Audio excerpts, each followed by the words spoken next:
This is the tale of Park Kang, a primetime actor at the height of his stardom. With wealth, adoration, and life of luxury, Kang had everything, yet was brashly arrogant about his achievement. His staunch manager, Jo, was a former actor himself, yet abandoned his own goal to protect Kang. On Christmas Eve, Kang receives a Best Actor award and takes Jo to their former drinking establishment. They reminisce about the past there, how Kang's career soared after he won an audition they had attended together, why Jo was left behind. Jo alludes to how, if things had been otherwise, he could have lived a peaceful life with a family, perhaps even with Soo-hyun, Kang's former girlfriend. Later, drunk in a cab, Kang talks to an anonymous driver who strangely appears to know all his regrets. "What if you had a second chance?" the driver asks. Kang awakens in a humble house, with two kids addressing him as Dad and Soo-hyun, who is now his wife. Disoriented, Kang attempts to come back to his own life, and no one knows him. His apartment doesn't belong to him, and no one has heard of him. Jo is the country's largest star. As it happens, in this new world, Kang had already given up the audition a long time ago to pursue Soo-hyun, and his choice reversed the whole course of their lives. Kang gradually adapts to the new world, a modest house, unpaid bills, children in need of parenting, and a struggling acting career. The former boastful actor now takes on minor TV acting jobs and local theatre productions. As he attempts to reconnect with Soo-hyun and learn about this world, he finds that she's been the breadwinner of the family, working at a convenience store secretly behind his back to make ends meet. Ultimately, Kang is compelled to do the same job Jo used to do, becoming a manager, this time for Jo. Humiliated as it is, Kang uses his years of experience to catapult Jo's career even higher. With time, he falls into an acting job by accident, reigniting his passion with a humble and thankful heart. His change becomes apparent to everyone. He begins loving his kids, becoming responsible, and cherishing the everyday aspects of life. But just when everything feels like perfection, Soo-hyun gets suspicious. The man she has loved is changing, once again. And this time, apparently, it is fueled by ambition rather than love. When Kang moves his family to live in Jo's upscale apartment, out of gratitude, not vanity, Soo-hyun confronts him. "You're changing again, Kang. Is it still you? Or is this just another performance?"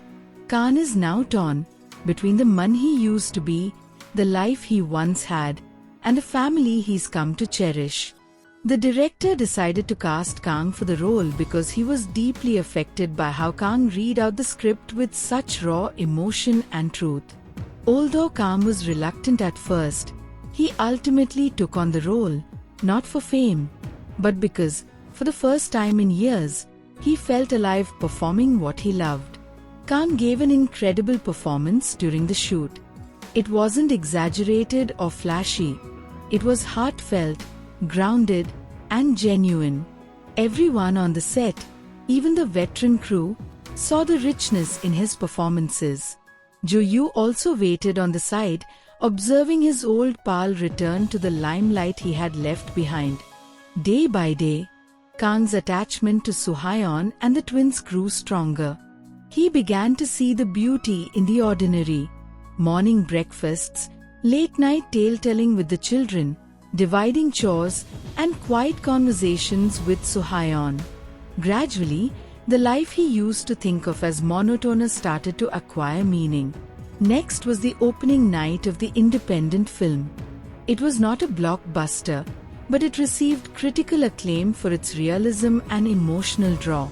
Kang was not the star, but the supporting actors stole the spotlight. Industry people began to take notice of him again, not as the erstwhile star, but as an older actor with depth. After the debut, as they strolled home together hand in hand, Soo-hyun whispered to him, This is the man I loved 10 years ago."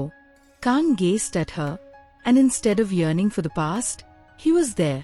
He grinned, not as the star, but as a husband and father who fully accepted the life he had been given.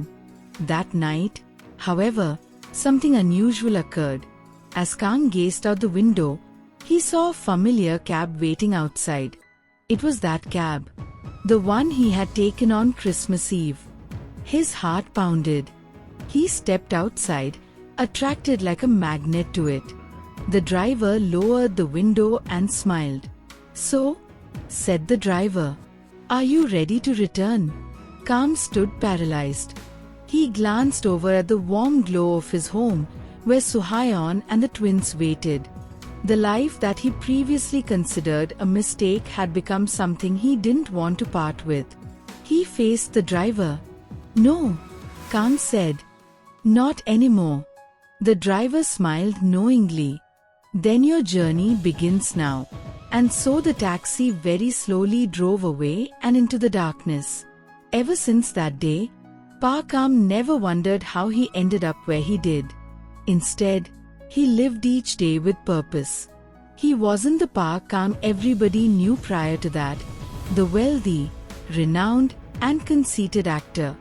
He was a better man now, a devoted husband, a good father, and little by little, a good actor once more, not due to status, but because he had lived, lost, loved, and learned. And somewhere, lost in the depths of time and destiny, the cab driver drove on through the night, providing second chances to those who needed them most. Now here comes our view about this story. A heartfelt journey through regret, redemption, and reality. Some taxis bring you where you need to go. This one brings you back to who you were supposed to be. In the empty murmur of a desolate city street, where renown is transient and regret resounds louder than applause, Kang Min-jae is brought before a paranormal second chance within a plain-appearing taxi. At first glance, the fare of second chances seems like yet another redemption arc. A has-been actor, a mysterious chauffeur, and a journey through recollections.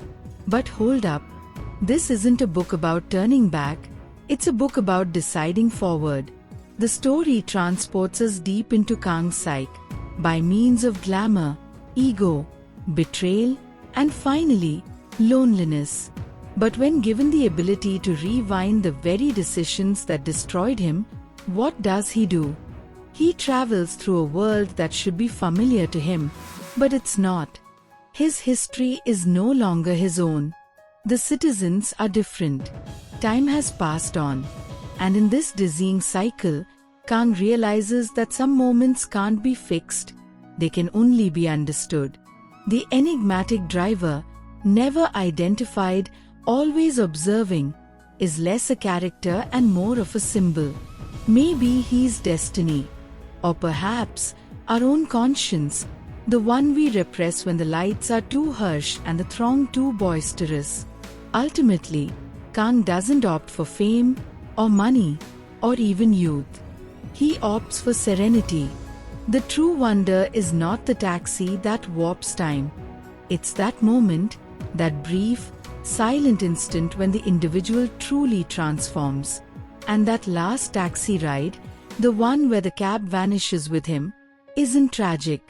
It's just perfect. Because this time, he walks forward, alone. The fare of second chances is more than a tale. It's a reminder it's never too late to begin anew, not by redefining your past, but by redefining yourself.